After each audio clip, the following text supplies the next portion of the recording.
good morning. We are pleased to have you all with us in this discussion today. Hope you and your loved ones are healthy and safe. Firstly, I would like to welcome Mr. Arvinder Billing, RCIC and co-founder, RCIC member and co-founder of Aplicar, which is world's smartest platform for study abroad. Today's discussion will touch upon the recent decision of the Supreme Court of India on the cancellation of Class 12 board exams and its impact on overseas education. Mr. Arvinder Billing will share his expert insight on the options students can explore and the crucial role of recruitment partners to guide the students at this particular time. So without further ado, I would like to invite and welcome Mr. Arvinder Billing, and I would request him to start the discussion. And before he starts the discussion, I would, just a little housekeeping. If you have any questions during the session, anything that you specifically want to ask Mr. Billing, please type them in the question and answer section, and we will take them up at the end of the session. So thank you so much, everyone, and over to you, Mr. Arvinder. Thank you, Pratikta. I am not sure, but I'm not able to turn on my video. So can you please try it now?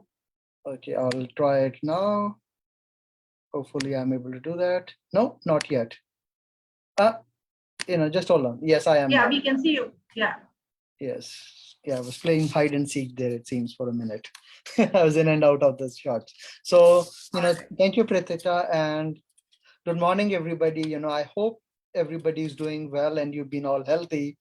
And thank you for being here and partner in our journey at Aplicar. And things have been getting better. I believe there's a lot of positive news coming around from within Canada and India. I've been talking to a lot of my family and friends back home, and we see that there are a lot of restrictions and lockdowns that are being done away with, and there's a lot more freedom to move around, and the numbers have dropped. So that's such a positive news, not just on personal front for us and our loved ones and our family, but also for our industry in general. I know there's been a lot of stresses around in terms of the financial, and it is one of the largest industries and employs a lot of people and puts a food on a lot of our tables at the end of the day.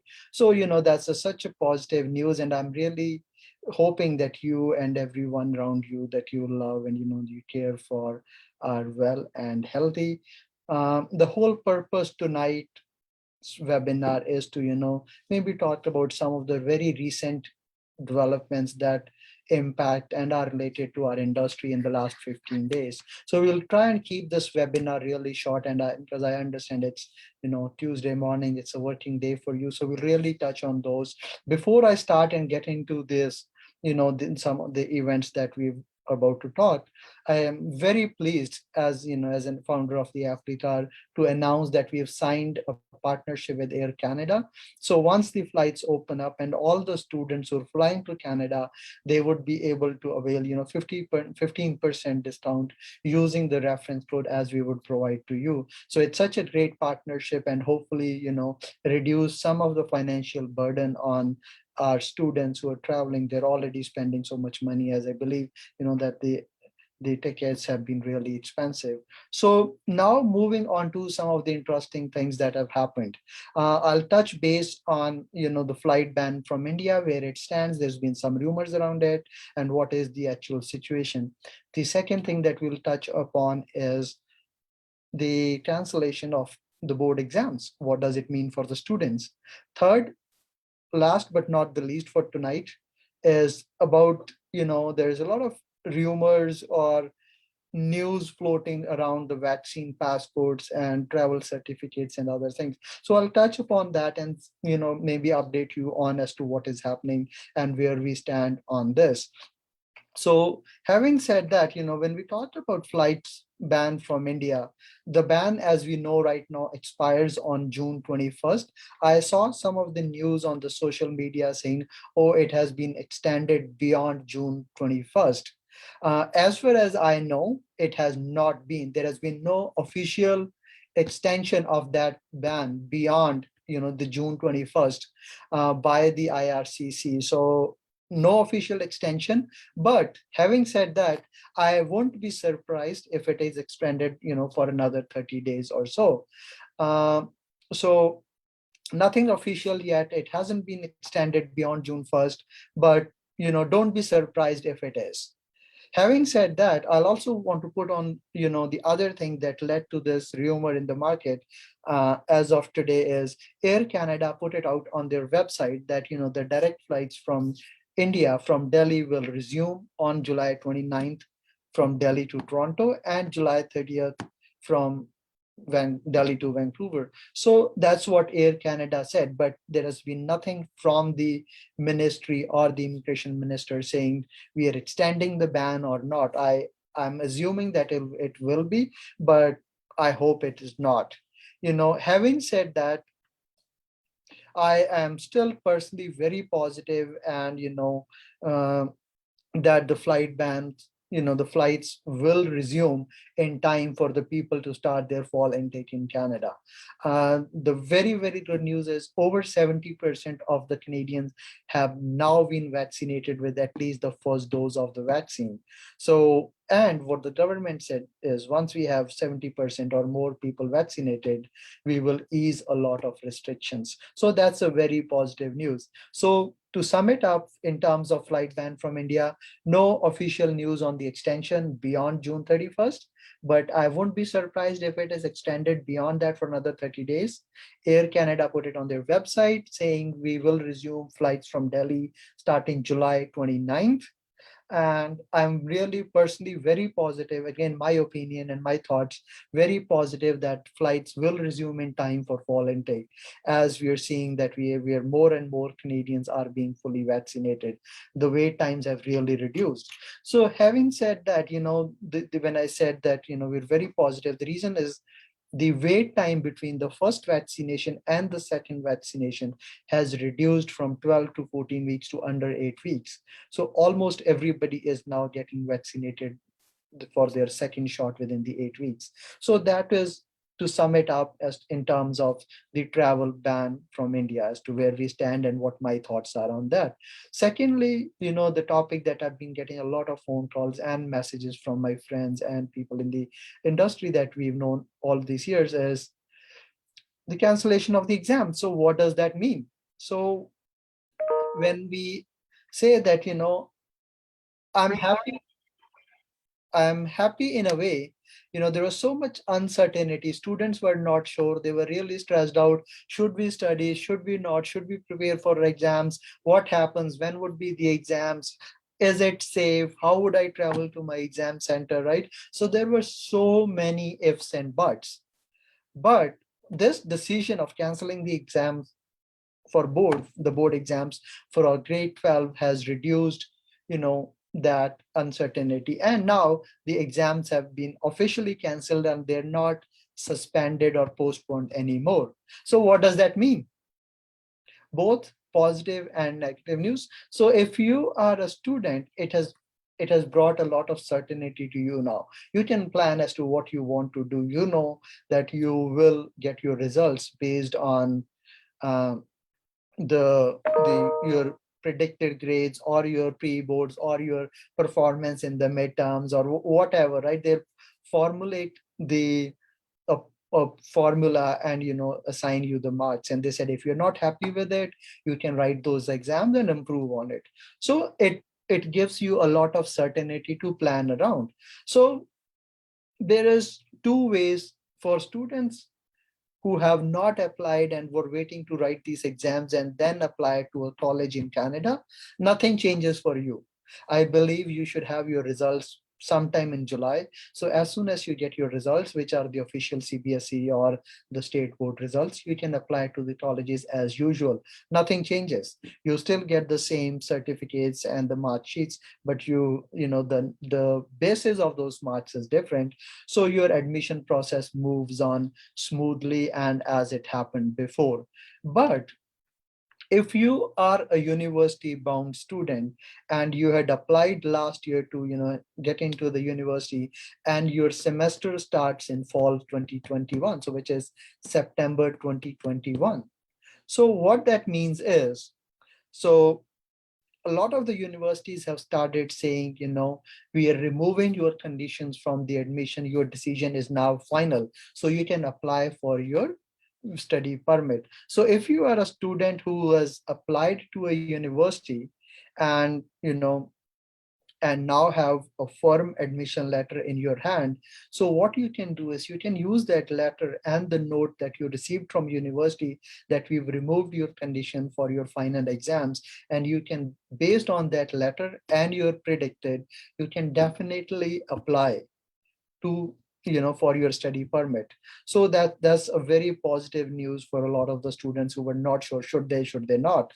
So now that, based on your predicted grades or your, the pre-boards or the midterms or the half yearly, whatever you name it, you can use those and the letter from the university to apply for your study permit. Make sure when you write the letter, say that this is where my situation is. My program starts in September. I applied last year and I have still not received my exams.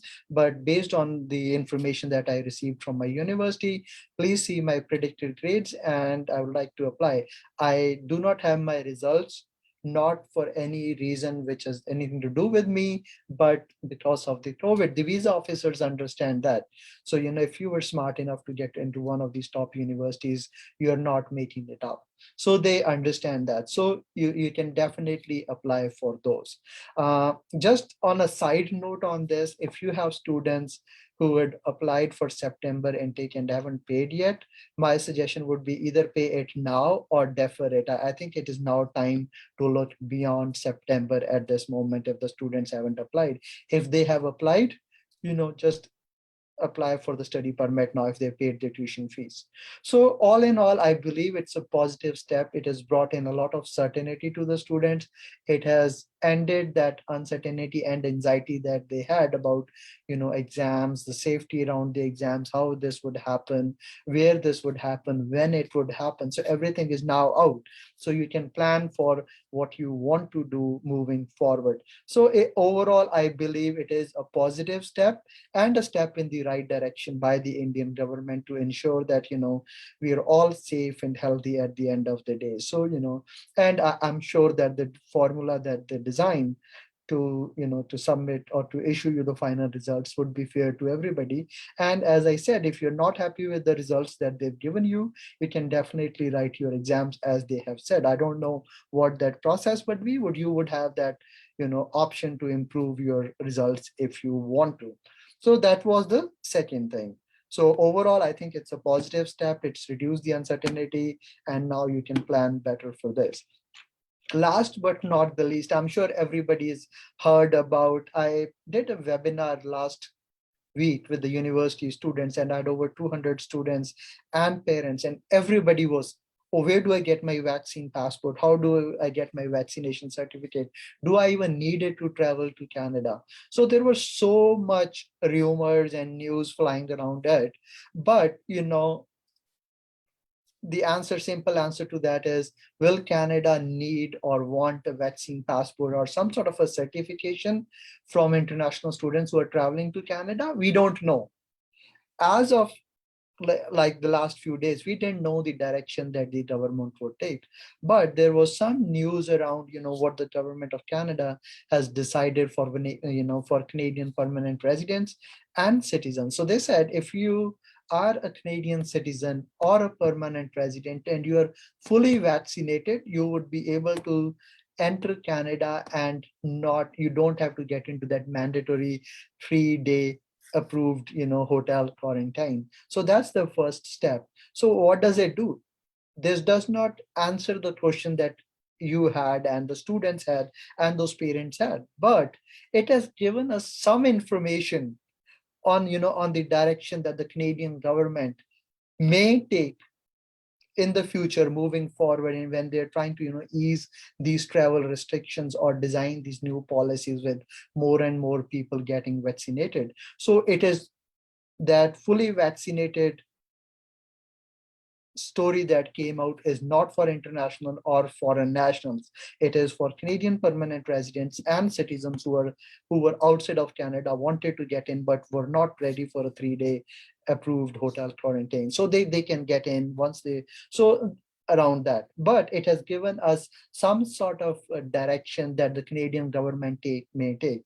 So at the moment, I said this is only applicable to Canadian permanent residents and citizens, not to international students. So this policy is not yet applicable to foreigners or international students or anybody who's traveling to Canada. If you are an international student, you will still have to follow all the travel guidelines which are in place today, which means the 3-day hotel quarantine, then the 14 days at the final destination and all those things. Now moving on to the vaccine passport. I'm sure everybody's now heard about it. Vaccine passport has not been officially implemented by the Canadian government as of today. Europe, a lot of countries in Europe, Mexico, and other countries around the world have started some sort of a vaccination certification or proof that they want for people who are entering those countries, but not for Canada at this time. Are you guys able to hear me or? Hello? Yes, Arvinder, we can hear you fine. Okay, sorry, I just saw one of the messages wherein. So, okay, so I'll try and speak a bit louder. So at this moment, this policy that we're talking about, the vaccine passports, is only applicable to permanent residents and citizens and not to foreign nationals, so including international students. If you are an international student who's wanting to enter into Canada, you will still need to follow all the rules and regulations around it. So that's true. Vaccine passports have been implemented in certain parts of the world, but not officially in Canada. From what we are seeing, what they've designed for the citizens and PR at this time, this may be the direction that the government may decide to move or pursue. What they said is you have to be fully vaccinated with the vaccines approved by the Canadian Health Authority to enter into Canada. So then the question comes in, what would the passport look like? We don't know yet. It may be a physical certificate that they may issue. I don't know if any one of you have traveled to Africa, you would probably know the yellow fever passport that they give you, which is valid for 10 years. I have one of those. So you show it at the airport, hey, I had my vaccination on this and it's valid for another 5, 7, 10 years. So it may be something like that. I don't know. Or it may just be a digital certificate which you would have on your phone and you can show it at the border and say, right here, this is what it is. Right now, what the government said is they would only allow people who have the approved vaccinations, which are Pfizer, Moderna, Johnson and Johnson, and AstraZeneca. So you have to, be vaccinated with one of these 4 approved vaccines to enter. But again, this is just for permanent residents and citizens. My hunch is that this might be the direction that the government decides for international students. If this is, then the students will need to find the vaccines which are approved by the Canadian government. So we'll just have to wait for more instructions from the IRCC as to what is happening. But as of this moment, to sum it up, there has been no official announcement on the need or requirement for a vaccine passport or a certificate, either physical or digital, by the Canadian government. So that's pretty much it from my side tonight. I would really, thank you for your time and, taking the time out listening to me. I hope this helps you get some additional information to what you already had. And we would really appreciate your feedback on some of the issues that we've discussed and some of the topics that you want to hear from us, from our team, as we move forward. Our teams, I believe, have been, in touch with you about some of the surveys and some of the needs that you think your teams may want to, train or hone their, sharpen their skills further. So do let us know. We really believe that, these sessions, these interactions have to be positive. They need to add value to what you already know, or and so we honestly believe that your success is our success. So thank you so much from my end. If anything, please let us know. Any questions, please? Thank you, Arvinder. Thank you for the expert advice that you shared with our participants today. And we definitely have a lot of questions that our participants would like to, discuss with you. So the first and the most asked one is, you know, what parameters do colleges consider for admission apart from board results? I'm sorry, what did you say, Pratita? What parameters are colleges considering for admissions apart from board results? It depends. It depends on the program that you are applying. So we need to understand how the admission works. So there are two different types of programs. One is first in, first out. So I say, for example, let's say business diploma. You need 55% and IELTS of 6 with nothing below 5.5, for example. We have 200 seats, the first 200 applications that we receive. And if you meet those minimum requirements, we'll process the applications. So very straightforward. We have the seats, you meet the minimum requirements, you put in your application, we will process it. So that's the number one. Number two is applications for example, nursing, wherein they say this is what is minimum is needed. So minimum is 70% and IELTS of 6.5 is nothing below 6. But it is not a first in, first out admissions method. It is a competitive entry program. So what happens is they look at all these applications and then invite the best students for there. And most of the universities follow that method. So usually it is either a very straightforward admission process, you need A, B, C, and D to get in, and a seat. If both of those matches, you meet the requirements and there's a seat, you will get the admission. Second is you meet the minimum requirements, but you didn't end up in that top 10-15% of the students that they invited for admissions. For example, last year, I believe we did over 200 applications for University of Waterloo. We received admission letters for 50 or 70 students. So it depends on what you apply for. I hope that answers the. Yeah. Yes, Arvinder, it does. It does. So we have another question, which is, what if the student doesn't get the desired result in 12 boards? Yeah. After applying to the institution. So there's two ways around it. What they have said is they'll take into consideration your pre-board and your academic history and base it on that. They said if you're not happy with the results that you get, you can write those exams. Yes. All right. Yeah. All right. So a couple of questions, Arvinder. Are there any restrictions for students from Haryana and Punjab on applying to Canadian institutions without a class 12 result? There are no restrictions for any student. See, it is not a Punjab issue. It is not a Haryana issue. It is a pan-India issue, right? It is not out of joy that everybody said, let's cancel the board exams.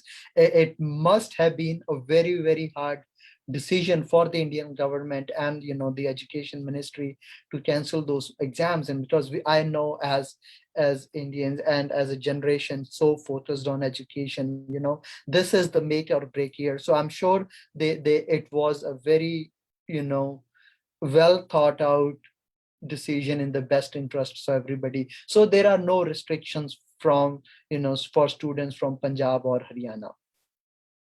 Right. And, so I'll take up one last question, Arvinder. So most of the participants want to know your take, or if you have any insight as to when the VFS, the visa processing, would open. When do you think the students will be able to fly to Canada? Any insight on that? Absolutely. Here's the thing. A lot of that depends on how things progress and advance in India. So because the visa officers, that's where they're physically located. For them to open, it has to be on terms and conditions put in by the regional state governments or the central governments that is safe for everybody, the employees of the VFS, and for everybody. So but we are hoping that with the way situation is in India, positive signals, and in Canada we should see that happening soon. I was talking to somebody and I heard that they've already started to accept biometrics, All right? right. So that they have now started to make some appointments for biometrics in India. I was talking to somebody and they said they were able to do some of those. I just saw a question which I think I should answer, because this was one of the most popular questions in the other interview that I did. Can we process the files without medical? You can absolutely do that. So one thing to remember, the moment you say I do not have a medical exam, and when you see the checklist at the end of the study permit application on the visa portal, on the CIC portal, it does not ask you for your your IELTS or your high school exams or marks or anything. But at the end there is something called client information. So merge all your grade 10, 12 IELTS and all your study and your support letter in there. So use that to put that in. I know I had a student who applied on their own and he said, oh, they didn't ask me, so I didn't upload them. I'm like, they don't have your IELTS results, they don't have your 10th or anything. How will they make a decision on your study permit? Right? So make sure you put that, if anything that you want to add, merge it, put it into one file and upload in that client information that you have. Yes. All So right. some state boards are not going to conduct the exams and they're going to consider the results based on class 10 and class 8. Is this results would be absolutely acceptable to the Canadian institutions, because they're not pulling it out of thin air. This is based on a formula that they have. This is based on your performances in 10th, 11th, maybe pre-boards, whatever it is. So it is not something that,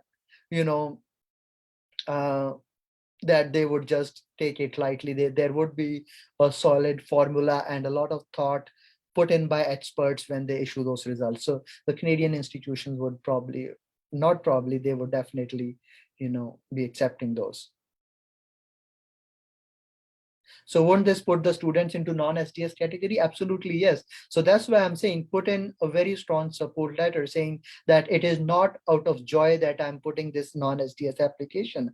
I was, eligible for an SDS, but I couldn't for this reason. Yeah.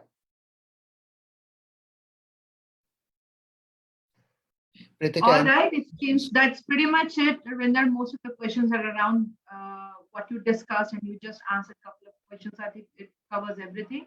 I would request you to just wrap up today's session with some key points that our partners should keep in mind while processing the applications for high school